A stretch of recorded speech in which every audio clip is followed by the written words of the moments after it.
थै थांजानाय कक्टमा थुमनाय दुलाल चक्रवर्तीनि नुखंगो थांनाय नायखा हास्टेफा डॉक्टर मानिक साहा आबुनि आगुलो थैनाय दुलाल चक्रवर्तीनि हिक बायबो कगलाम सालायक्या अ कगलाम सालायतानि हास्टेफा साखा जेमानसाक चुबानाय हिनि साखा हास्टेफा डॉक्टर मानिक साहा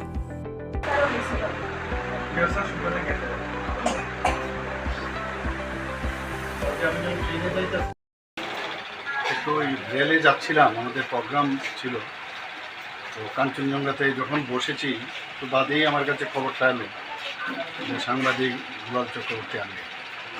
প্রথমে একটু শুনেই যেন একটু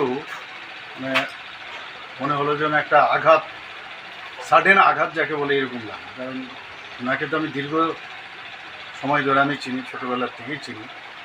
সাংবাদিকতা বাদ দিয়েও সাংবাদিক আর পলিটিক্স দুটো একটা আরেকটার সাথে কী বলবো অঙ্গাঙ্গিভাবেই জড়িত। কিন্তু ওনার সাথে এর আগের থেকে আমার পরিচয়। আর এখন তো আমার এই বিধানসভা এলাকারও ওনার এখানে উনি থাকেন। এই দীর্ঘ সময় ধরে ওনাকে চিনি। মন খোলা মানুষ, যখন মনে যা ওনার আসতো একদম পরিষ্কারভাবে বলে দিত। মাঝে মাঝে কথা হতো, অনেক সময় সাজেশনও দিতেন যে এই বিষয় একটু আপনারা যদি নজর দিন তাহলে ভালো হবে।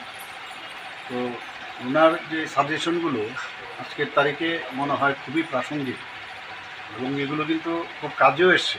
যখন যে কথাটা বলেছে সেইভাবে যখন আমরা এই কাজটা করলাম তখন দেখতাম এটা কিন্তু ইট অ্যাক্টস, ইট ওয়ার্কস। আর কী বলবো, ফ্যামিলির সাথে আজকে দেখা করলাম। আজকে আমি কালকে আসার কথা ছিল, কিন্তু অনেক রাত হয়ে যাওয়া তার আসতে পারিনি। আজকেও প্রোগ্রাম ছিল সকালে, তো ওখান থেকেই সেই প্রোগ্রাম ছিল আরসি ঘাট, তেলিয়ামুড়া হয়ে কয় হয়ে সোজা আমি এখানে চলে এসেছি। কারণ এই সময়ে কী বলবো না, পরিবারের সাথে থাকা উচিত, আমাদের সান্ত্বনা দেওয়া উচিত।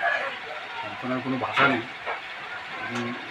বিদেহী আত্মার বাবুর আত্মার সদ্গতি আপনার মনে হয় না এই স্যারের এই জায়গাটা অন্য কেউ কোনো সময় নিতে পারবে মনে হয় না? দেখুন, এখন কি বলবো, কেউ কারোর স্থান দখল করতে পারে না।